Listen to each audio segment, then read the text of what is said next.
Salut les amis de eSport TV, merci encore gars de la confiance renouvelée, merci de louer des likes, merci de louer des abonnés, merci également de baisser les commentaires. Un plaisir renouvelé gars, chaque fois de partager des informations. Mbokk Sénégalais yi fépp fële mënti nekk 14 régions du Sénégal àdduna wërngal këpp ñu ngi leen di jaajëfal ñi nekk également ci la l'hôpital yi ci kër yi tëdd feebar yàlla na suñu borom fëgg seen bopp ngeen wér ak jàmm ñi nekk ci kaso nga xam ne erreur judiciaire yi ñu deful moo leen fa yóbbu suñu borom génn leen fa delluwaat leen seen i njaboot ñi dellu àdduna suñu borom xare leen àjjana fi daw si gars yi te yéexee ñu on avance ensemble dans la magie de eSport TV, l'actualité en continu actualité bi nag gars yi jëm ci li nga xam ne nag mooy donc équipe nationale du Sénégal Pape Ousmane Sakho,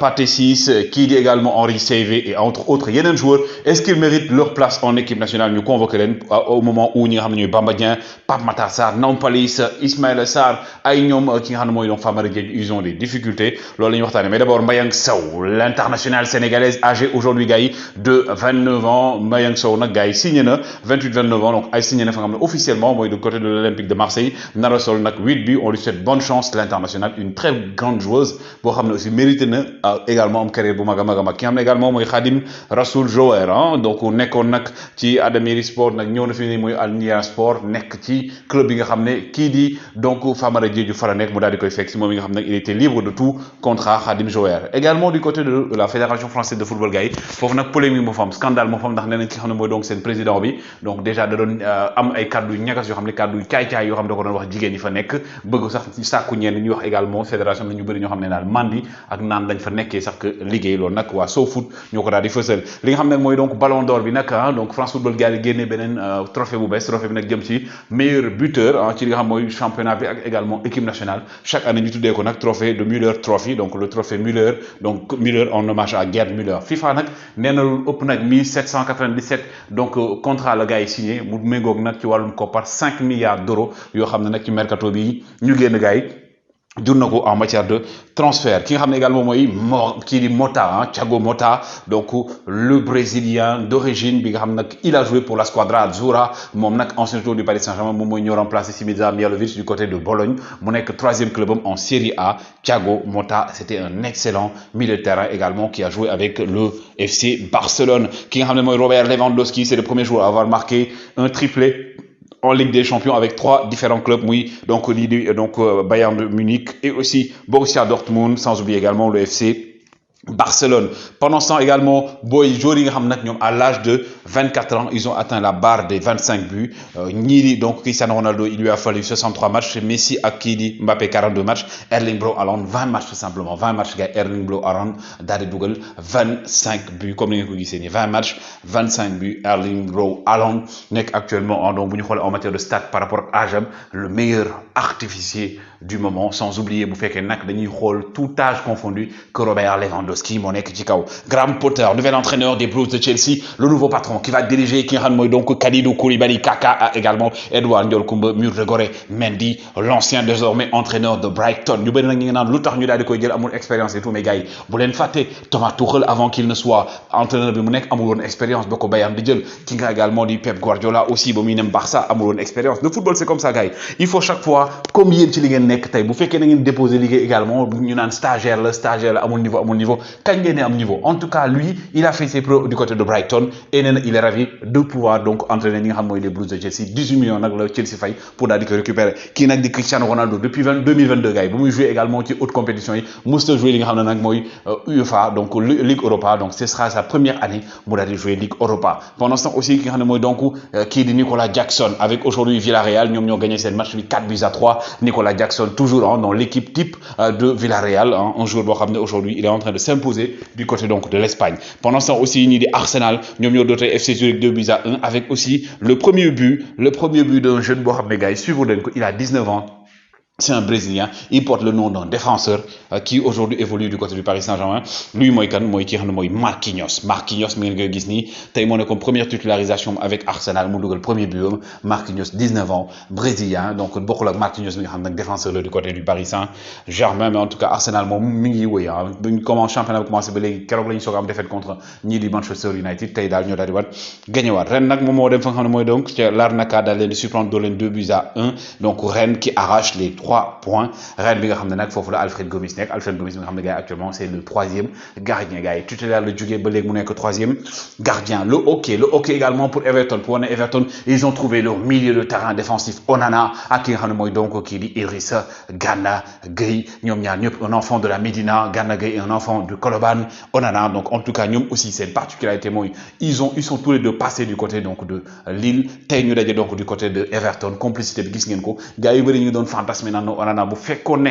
continue de jouer pour Belgique il peut venir jouer pour le Sénégal parce que lui il est né au Sénégal précisément à Colobane mais aussi gars on va parler de l'équipe nationale du Sénégal les rois d'Afrique les champions d'Afrique 2022 premier en Afrique 18e en Europe également équipe nationale du Sénégal bi war a waajal coupe du monde bi ca Qatar 2022 mu nekk 3e participation de l'équipe nationale du Sénégal maintenant il y a beaucoup de questions que les gens se posent mooy que ne actuellement équipe nationale du Sénégal suñu joueurs yu bëri notamment suñu attaque bi ils n'ont pas de temps de jeu ils sont en méforme bokk na si ki nga xam ne mooy Keita Baldé Diao moom récemment le reprendre championnat bi petit à petit mais eggawul ci niveau bi nga xam ne moom la egg Keita Baldé Diao bi ñu xamoon 2017 il y a également Ahmadou Bamba Dieng ou Bamba Deng Dieng bi nga xam ne aujourd'hui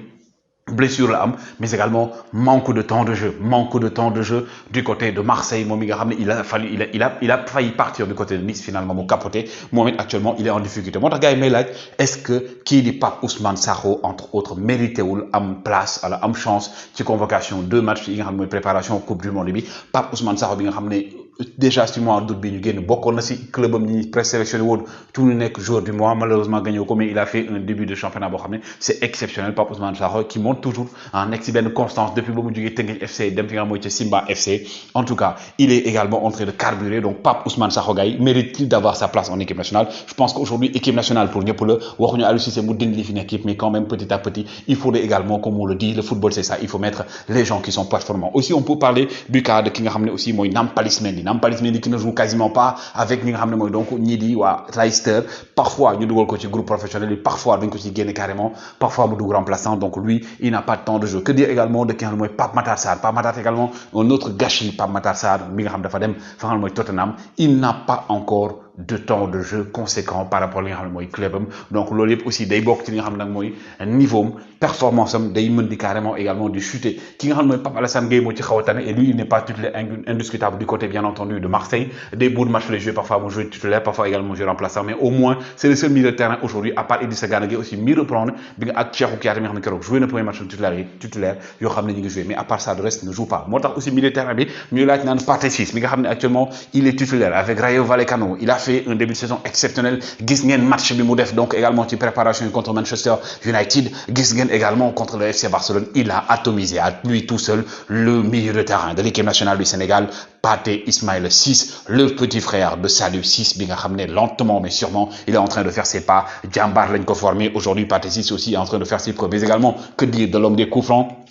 Henri Saivet gars yi lii yëpp ay question la gars yi waxuma dañu war a ñëw doon laaj ngeen joxe seen avis Henri Saivet également mérite-t-il aujourd'hui d'avoir sa chance au niveau de l'équipe nationale du Sénégal quand on sait que l'équipe nationale du Sénégal gars yi actuellement on a des problèmes sur les balles arrêtées yéen ñëpp constaté ngeen ko on a des problèmes sur les balles arrêtées celui qui tire nos balles arrêtées c'est Idrissa Gana Gueye dugal na ci balle arrêtée mais quand même ce n'est pas ça son fort et que tey ki nga xam ne mooy donc kii di donc Henri Saivet il a ce soir mais également Pape Alioune Ndiaye bi nga xam ne aussi gars yi ne nañ Pape Alioune Ndiaye aussi est-ce que war ta ñëw sans oublier ki nga xam ne aussi mooy Iliman Ndiaye moom c'est sûr qu'il sera convoqué mais Iliman Ndiaye doit-il être titulaire les gars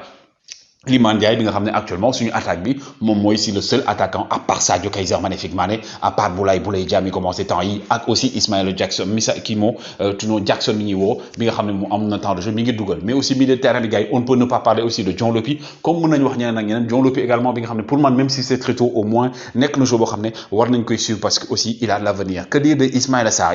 aussi gars yi beneen équation la parce que Ismaïla Sarr au niveau de Watford mi ngi enchaîné ay matchs parfois également moom blessure mais aussi Ismaïla Sarr mi ñu xam par rapport au niveau, je pense qu'il peut mieux faire, mais quand même, Ismaïla Sarr aujourd'hui, du moment qu'il va jouer, il joue plutôt, mën nañu équipe nationale, on n'en disconvient pas. Qui dit Crépin Diatta, Crépigno, il a fait un début de championnat boo xam ne baax na parce qu'il est revenu de blessure bu métti moo tax moo xañoon Coupe d'Afrique bi mais ñëw na moom nag avec son club actuellement amagul constance boo xam ne mooy tax muy titulaire il peut venir aussi mais quand même par rapport aux deux matchs on a besoin aussi de voir des gens et comme je le disais tout à l'heure Boulaye Dia bokk na ci joueurs yoo xam ne attaquants yoo xam ne actuellement ils sont performants ils sont en train de performer parce que Boulaye Dia il marque but sur but 3 buts en 3 matchs je pense que lui moom aujourd'hui au niveau de l'équipe nationale gars yi bu dee day xool rek par rapport ak résultat moom il doit être tutélaire également ki nga xam ne mooy Nicolas Jackson gis ngeen ko tey contre Villarreal.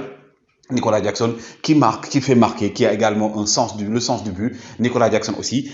il est pressenti pour venir. Je pense que nous avons une occasion qui n'a match de tester. Guys, c'était les informations que je voulais vous donner. Nak di len la ci xal li wax nak li yépp ay question la yeen ay joxe sen xalat wax également kan ngeen gis né mérité na équipe nationale war bon nañ ko jox chance am woy leen like woy leen abonné amna une nouveauté le vendredi il y a un live donc le nañ ci delu ci après ja ngeen jëf